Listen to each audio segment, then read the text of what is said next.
Pemirsa, puluhan ribu warga Madura dari wilayah Jabodetabek memadati kawasan Monas, Jakarta untuk menghadiri acara Maulid Nabi sekaligus silaturahmi yang juga dirangkai dengan ngopi bersama. Selain itu juga disediakan berbagai UMKM khas Madura yang disediakan gratis untuk masyarakat.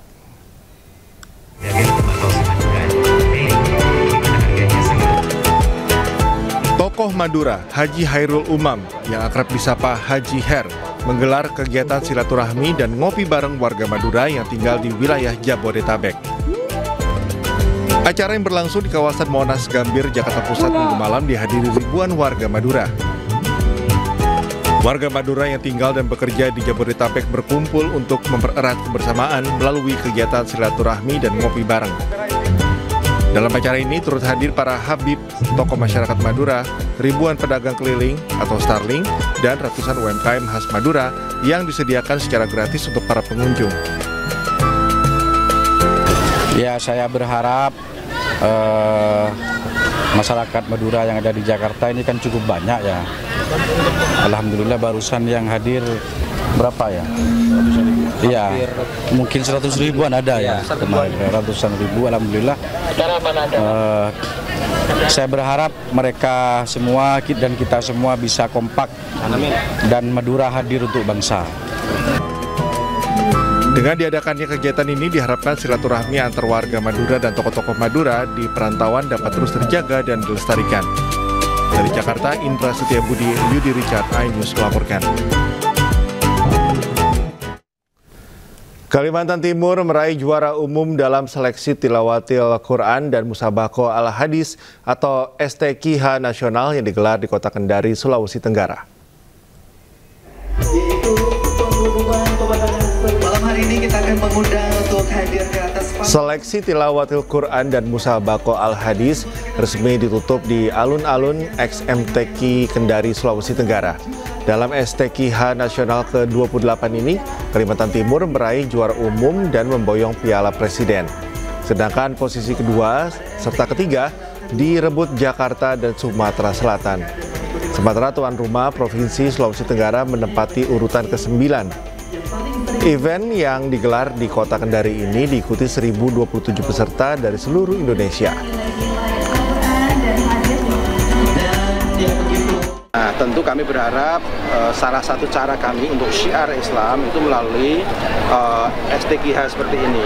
Nah, tentu nanti ada kombinasi dengan syiar-syiar yang lain yang kami berharap juga bisa dilaksanakan secara bergotong royong oleh masyarakat melalui berbagai macam kegiatan yang sudah ditunjukkan selama STQH di Kendari ini. Nah, semoga ini bermanfaat untuk Kota Kendari secara khusus. Dan kebakaran meludeskan sebuah rumah dan gudang inventaris RT di Cengkareng, Jakarta Barat. Diduga penyebab kebakaran berasal dari pembakaran sampah yang berada tepat di belakang permukiman warga. Coba yang tadi pada... Dengan alat seadanya, sejumlah warga berupaya memadamkan api yang membakar sebuah rumah di Kampung Dharma Bakti, Cengkareng Barat, Jakarta Barat. Coba tolong ini cepetan, ini udah merembet ini. Cepetan. Warga berjibaku menjinakkan api agar tak merambat ke rumah warga lainnya. Api dapat dilokalisir setelah petugas pemadam kebakaran tiba di lokasi. Salah satu penghuni rumah terlibat syok dan sesak nafas hingga harus dievakuasi ke tempat yang lebih aman. Diduga api berasal dari pembakaran sampah yang menjalar ke sebuah rumah dan gudang inventaris RT. Kemungkinan dari sampah, bakar sampah. Bakar sampahnya di mana? Di belakang saung. Nah, mungkin udah dimatiin, cuman nggak padam bener. Emang suka ada yang bakar, tapi selalu dimatiin. Mungkin ini masih ada titik yang nyala, terus merembet. Gitu. Api dapat dipadamkan setelah 6 unit mobil pemadam kebakaran Jakarta Barat diterjunkan ke lokasi. Tidak ada korban jiwa dan luka dalam musibah kebakaran ini. Dari Jakarta, Miftahul Ghani melaporkan. Diduga akibat korsleting di bagian mesin produksi, sebuah pabrik plastik di Kecamatan Legok, Tangerang terbakar. Akibat insiden tersebut, karyawan dan sejumlah warga di lokasi kejadian panik.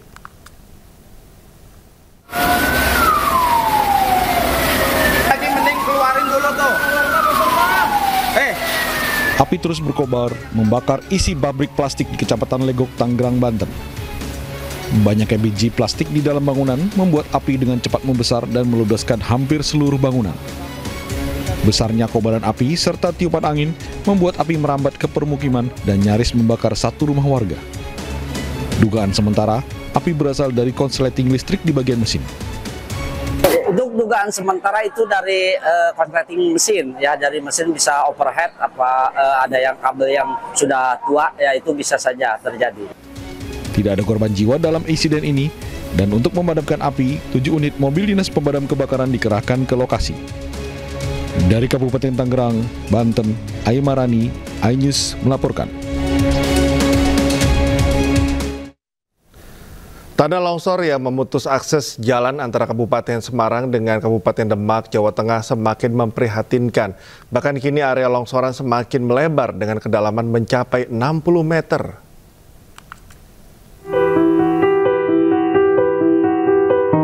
Beginilah kondisi ruas jalan di Desa Kalongan, Kecamatan Ungaran Timur, Kabupaten Semarang, Jawa Tengah. Dari pantauan udara terlihat jika longsoran tanah semakin melebar dan telah menjadi jurang dengan kedalaman mencapai 60 meter lebih dari pijakan tanah. Bencana longsor ini sebenarnya sudah terjadi sejak 3 tahun lalu, tepatnya pada Februari 2022. Jalan yang dahulunya menjadi urat nadi penghubung antara Ungaran, Kabupaten Semarang dengan Kabupaten Demak, kini berubah menjadi jurang terbuka sedalam puluhan meter. Akibatnya akses jalan terputus dan sama sekali tidak bisa dilalui baik kendaraan maupun pejalan kaki. Pemkab Semarang masih berkoordinasi dengan pemerintah pusat guna mencari solusi terbaik agar longsor tidak terus meluas hingga mendekati pemukiman warga. Dari hasil kajiannya SDM provinsi, di situ ternyata titik lokasi longsor itu di bawahnya ada mata air yang besar. Nah, cara mengatasinya dan sebagainya yang mampu menurut kami adalah pemerintah pusat. Yang kedua, tanah di situ akan terus bergerak walaupun sekarang sudah tidak seperti awal di tahun awal 2023 itu masih akan terus bergerak dari titik lokasi sekitar 100-150 meter. Nah, ini yang akan kita konsultasikan kepada pemerintah pusat untuk penanganannya. Luas total longsor saat ini mencapai 31,5 hektar dengan ketinggian sekitar 75 meter dan kemiringan 67 derajat. Kondisi tersebut dianggap rawan sehingga terpaksa ditutup untuk umum. Warga yang akan melintas pun sejak 3 tahun lalu harus beralih ke jalur lain. Pemirsa, waspadalah. Peneliti Badan Riset dan Inovasi Nasional menemukan partikel mikroplastik pada air hujan di Jakarta. Mikroplastik adalah potongan plastik berukuran sangat kecil yang berbahaya bagi kesehatan manusia dan juga hewan.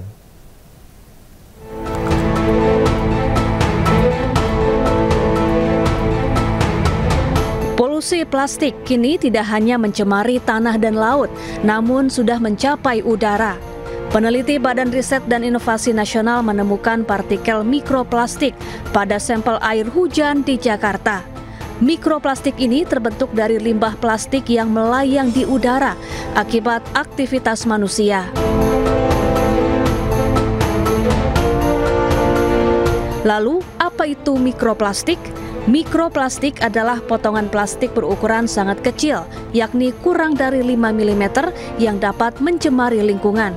Selain itu, mikroplastik juga berbahaya bagi kesehatan manusia dan hewan.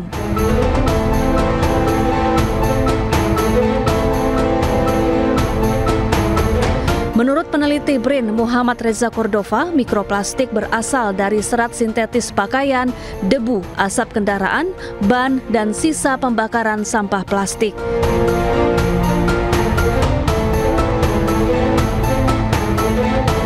Adapun bahaya mikroplastik bagi kesehatan antara lain mengakibatkan iritasi kulit, peradangan, gangguan pernafasan, gangguan pencernaan, dan bisa meningkatkan risiko penyakit kanker.